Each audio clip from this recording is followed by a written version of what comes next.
Abençoados e abençoadas, graça e paz. Hoje, dia 12 de janeiro, uma sexta-feira, por volta das 21 horas, estou aqui para gravar mais uma pérola da graça de Deus. Chove muito aqui na cidade de Duque de Caxias, como em todo o estado do Rio. Mas tudo é a vontade de Deus. Nós agradecemos a Deus por tudo. As pessoas do interior, se está sol, elas agradecem. Se chovem, elas agradecem também.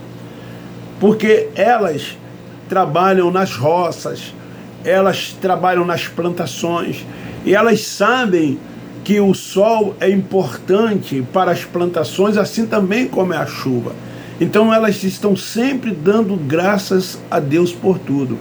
Mas já as pessoas, das cidades, quando chove, muitas delas não agradecem a Deus.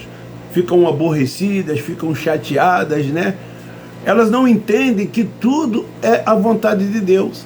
A gente sabe que a chuva, quando ela vem com uma intensidade muito grande, causam prejuízos, alagamentos, inundam casas, derrubam árvores, causam acidentes e até mesmo mortes. A gente sabe de tudo isso. Mas o que fazer se tudo é a vontade de Deus? Em tudo dai graça, em tudo devemos agradecer. Nós que temos o entendimento, entendemos assim. Nós levantamos dizendo: este dia é o melhor dia da nossa vida. Independente do que vai acontecer, seja coisas boas ou ruins, porque tudo é a vontade de Deus. Em tudo devemos agradecer. Mas vamos lá.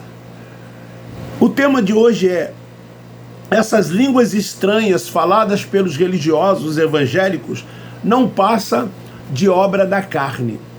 Eu quero ler na epístola de Paulo aos Coríntios, a primeira epístola, capítulo 14, versículo 18, que diz assim: dou graças ao meu Deus, porque falo em outras línguas mais do que todos vós.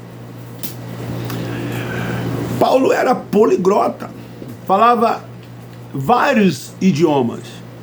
Era um homem estudado, um homem de muitos conhecimento, tanto na questão da sua religião, que era o judaísmo, quanto também na questão secular.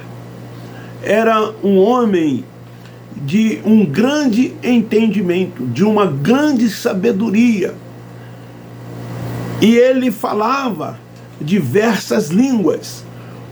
Mas o porquê que eu quero hoje pregar a respeito dessas línguas que os religiosos evangélicos falam, que eles dizem que é uma língua estranha, que é a língua dos anjos. Eu tenho mensagens dos meus playlists acerca de línguas faladas pelos religiosos evangélicos que dizem ser línguas dos anjos. Então essas línguas estranhas que são faladas por eles, que eles dizem ser língua dos anjos, que eles dizem estar falando com Deus numa língua que ninguém entende, que ninguém compreende, porque eles estão falando com Deus. Só Deus entende, só Deus conhece. Esse é o conceito que muitos religiosos têm acerca desse batismo, digamos assim, com Espírito Santo, com evidência de línguas. Nós que fomos de lá, do meio pentecostal, a gente sabe como é isso. Essas línguas estranhas, que são línguas estrangeiras, idiomas faladas por Paulo e pelo Nazareno, não tem nada a ver com essas línguas que os religiosos evangélicos falam quando estão dentro dessas sinagogas. O meio pentecostal, ele é conhecido pelo fato das pessoas dizerem que foram batizadas com o Espírito Santo com a evidência de língua. As pessoas que se converteram nas igrejas tradicionais, eles não creem nesse batismo com o Espírito Santo, nessas línguas estranhas faladas pelos pentecostais e também pelos neopentecostais.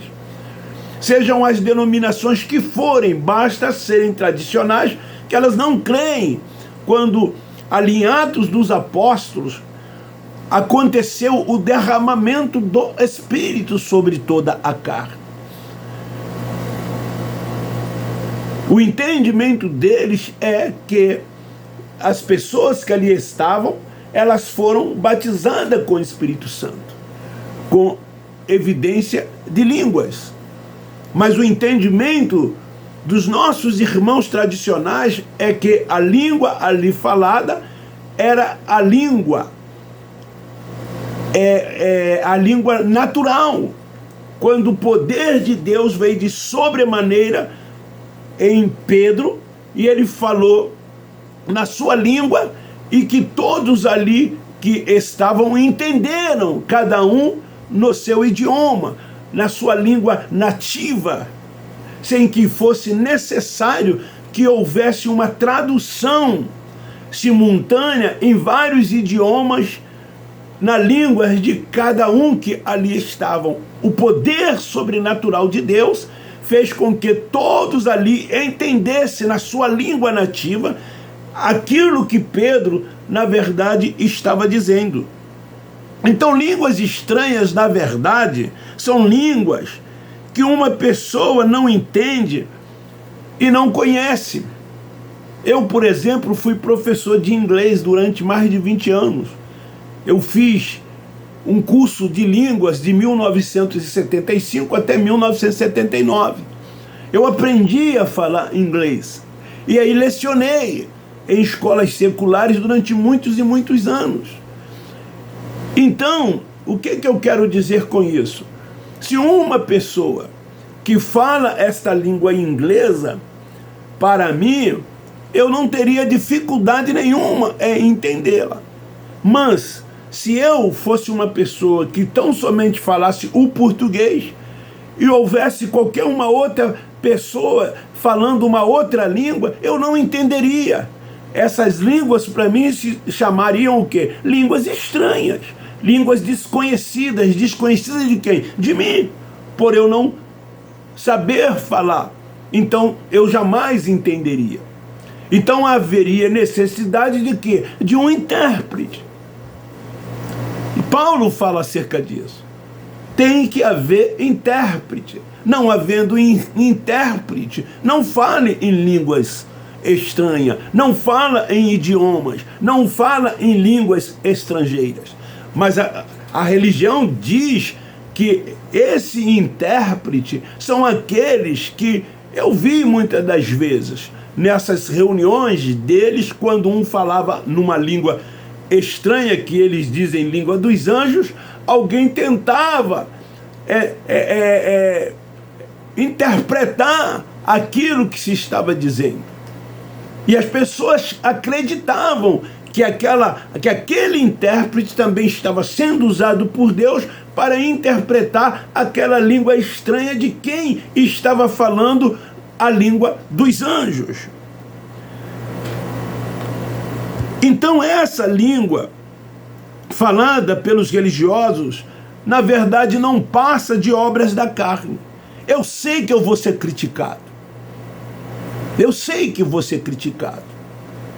Como muitos já me criticaram, porque eles dizem assim: como pode o Levi ter sido pentecostal, ter falado em línguas, e hoje ele não crer mais nisso?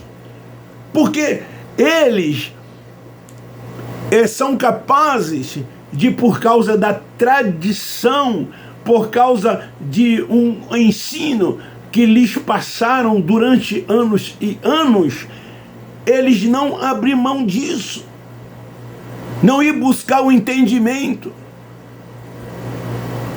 Mas eu entendo isso, porque o véu ainda está posto. porque a mente ainda não foi ativada, porque o Espírito de Deus ainda não lhes deu esse entendimento. Mas nós hoje, que somos da graça de Deus, nós temos esse entendimento. O véu foi tirado, o entendimento veio. Nós fizemos uma reflexão. Nós fizemos uma reflexão. Nós passamos a ser guiado e dirigido tão somente pelo Espírito Santo. Nós não aceitamos nada dos homens. Meros mortais. Não andamos debaixo dos seus ensinos, dos seus preceitos, dos seus rudimentos. Nós não estamos nem aí para eles. Nós só somos dirigidos e guiados pelo Espírito Santo. É Ele que é o Senhor das nossas vidas. É a Ele que nós nos submetemos. Então, quando esse entendimento aqui, meu e de muitos outros pregadores, é alcançado por quem tem esta visão, eles entendem. Eles sabem que não sou eu falando de eu mesmo. Eles sabem que esse entendimento foi o Espírito Santo que me deu. E isso então soa de forma boa aos seus ouvidos. Eles entendem, compreendem e começam a ter paz, ter alegria, ter felicidade por entender que agora estão reinando em vida, que estão sendo estão avançando e crescendo no conhecimento de Deus, que os fardos, que os jugos de sobre os seus ombros saíram, que agora, na verdade, elas são libertas e não vivem mais debaixo de jugo e preceito dos homens, e reconhece Deus como único e soberano, Senhor de tudo e de todos, e que toda honra, poder, glória e louvor é tão somente dele, e que Deus não divide a sua glória com quem quer que seja. É Deus o centro de tudo, é Deus o centro de todas as coisas. Por isso que eu não sou um pastor, por isso que eu não sou um apóstolo, por isso que eu não sou um mestre, por isso que eu não sou um evangelista ou um título desses que eles têm dentro dessas sinagogas. Eu fui mestre, sim, secularmente falando, porque eu dei aula também. Então fui mestre, mas aqui eu não sou mestre. Aqui eu sou irmão, seu irmão. Esse entendimento que eu tenho, você também tem. O Espírito Santo te dá através dos ensinadores da graça de Deus. E você recebe de bom grado.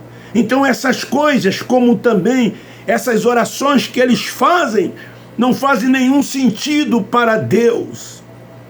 Sim, naqueles dias era necessário fazer, porque Deus estava nos céus, ou seja, Deus estava no mundo do Espírito. A sua manifestação ainda não havia sido feita. A primeira manifestação de Deus foi quando eles usavam os profetas para que profetizasse ao povo de Israel. A segunda manifestação dele era quando ele se fez carne, veio e habitou entre os judeus para cumprir a lei e salvar as ovelhas perdidas da casa de Israel. Mas agora, nesse cumprimento da profecia de Joel, é a manifestação do Espírito. Agora o Espírito veio sobre toda a carne.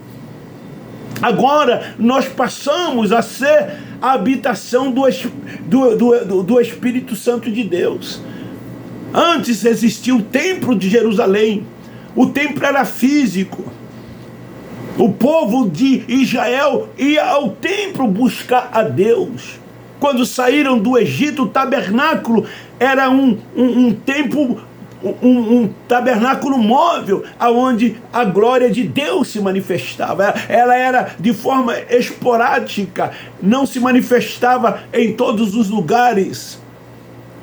Mas agora, com o derramamento do Espírito sobre toda a carne, Paulo escrevendo aos Coríntios, na primeira epístola, capítulo 3, versículo 16, vós sois o templo da habitação de Deus. Então, depois do ano 70, se estabeleceu o quê? A Jerusalém espiritual. A física foi derrubada, como Nazareno disse, não ficará pedra sobre pedra que não seja derrubada. E o templo foi destruído.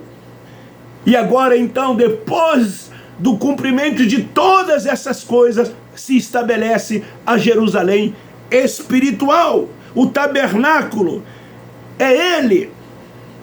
E ele agora passou a habitar no nosso espírito. João escrevendo em Apocalipse, no capítulo 21, dos versículos 1 ao 8, ele fala o novo céu, a nova terra. Ele fala do estabelecimento dessa nova Jerusalém. Os religiosos não entendem isso, porque eles não têm o entendimento, não têm a revelação, e ficam nos preceitos dos homens, dos rudimentos, na doutrina dos homens. Então, quando Paulo diz aqui no capítulo 14 de 1 Coríntios, versículo 18, ele diz: eu falo em língua mais do que todos vós. Eles espiritualizam isso.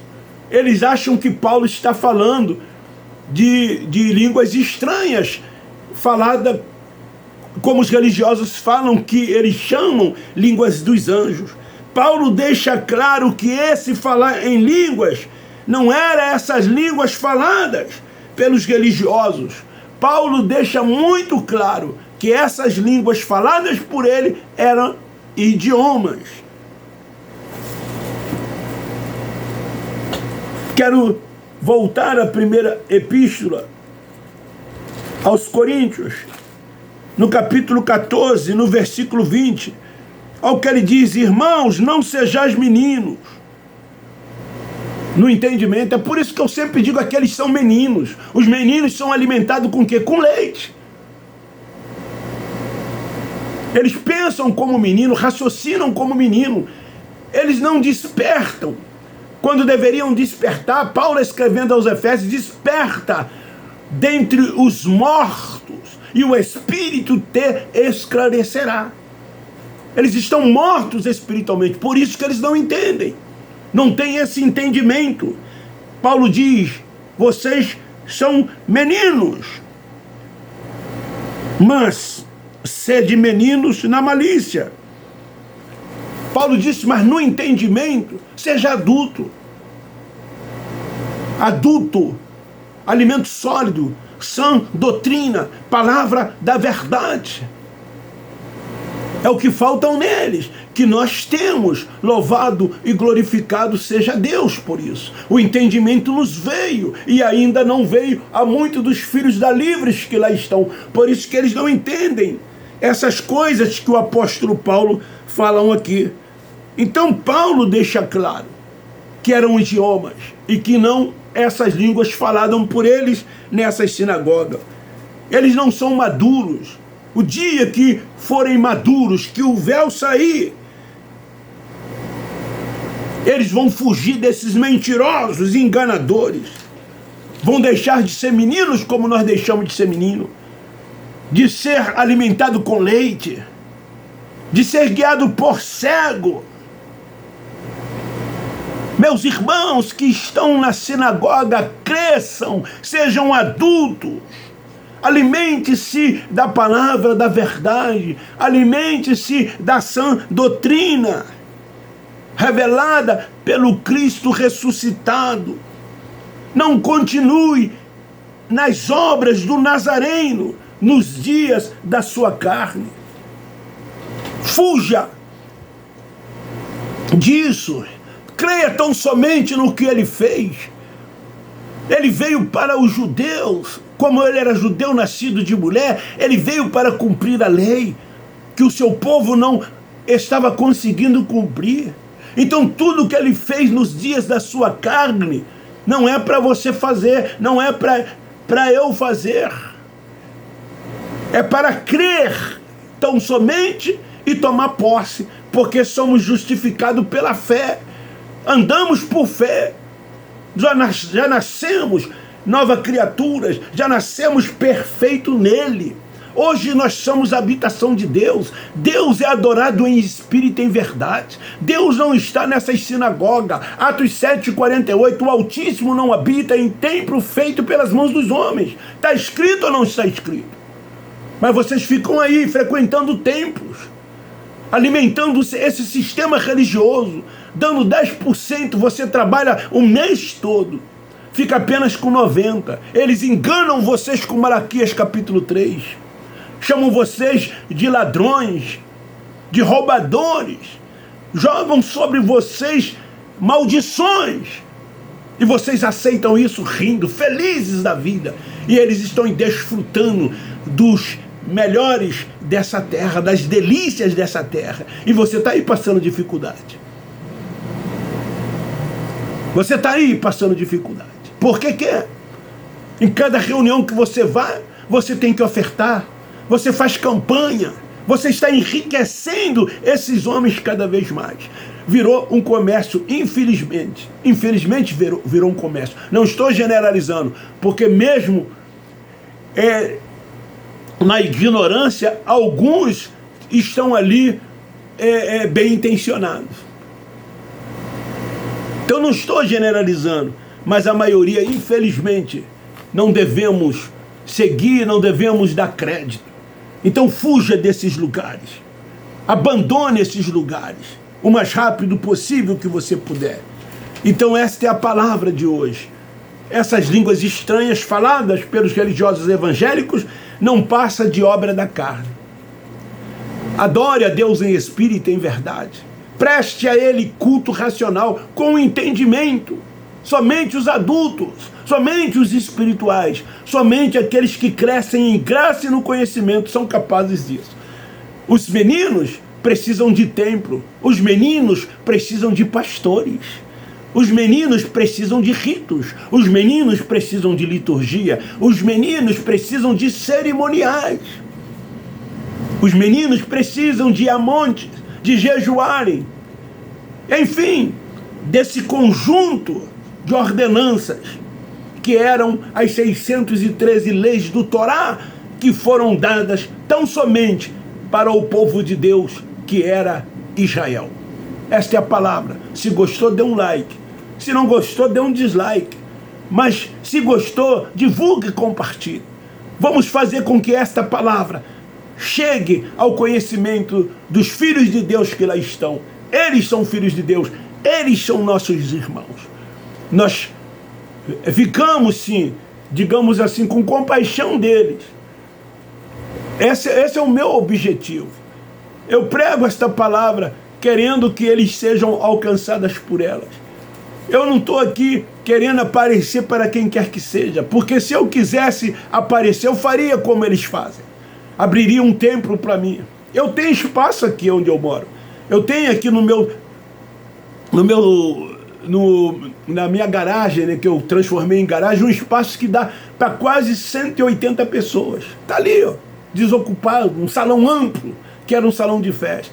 Poderia botar uma placa aqui, ó, e pedir 10%, pedir oferta. Vocês acham que eu não ia conseguir membros? Claro que eu iria conseguir. Quando eu estava lá no sistema religioso, que eu pregava aquelas mensagens do sistema religioso, que eu falava a linguagem que eles queriam que eu falasse, as pessoas gostavam. Chegavam para mim e diziam, quando eu ia pregar, vocês tinham que ver a alegria que as pessoas ficavam. Quando eu ficava, às vezes, alguns domingos sem pregar, as pessoas falavam comigo, pastor, por que não estão dando para o senhor pregar? Quantas pessoas me convidaram para dirigir igreja, para dirigir templos? Eu nunca quis, eu nunca aceitei. Me convidaram para abrir igreja, eu nunca aceitei. Hoje eu iria fazer isso? Claro que não, jamais. Hoje, com esse entendimento, eu quero passar para os filhos da Livre, para aqueles que ainda não têm o entendimento que nós temos. Esse é o meu interesse. Esse é o meu interesse principal. Por isso que eu te peço, divulgue o meu canal. Ajude o meu canal a crescer. Tem canais aí no YouTube que não alimenta, que não traz uma palavra como esta, e tem lá, não sei, 50, 70, 80, 100 mil inscritos. As coisas seculares, né, com muitas visualizações, mas uma palavra dessa, uma palavra, um alimento desse, são poucos que ouvem, são poucos que dão ouvido, são poucos que se interessam. Mas a você, meu muito obrigado. Se for a vontade de Deus, nós vamos crescer, nós vamos avançar, mais do que já estamos avançando. Eu agradeço a Deus por tudo isso. Não estou aqui reclamando, não. É a minha preocupação com os filhos de Deus, com os nossos irmãos que lá estão. Eu sei que cada dia meu canal cresce 4, 5, 3, 7, 8, varia muito. Hoje atingiu a casa dos 3.300. Ele está indo. Meu muito obrigado. Um beijo no seu coração, um forte abraço. Eu termino dizendo: nós da graça de Deus amamos vocês.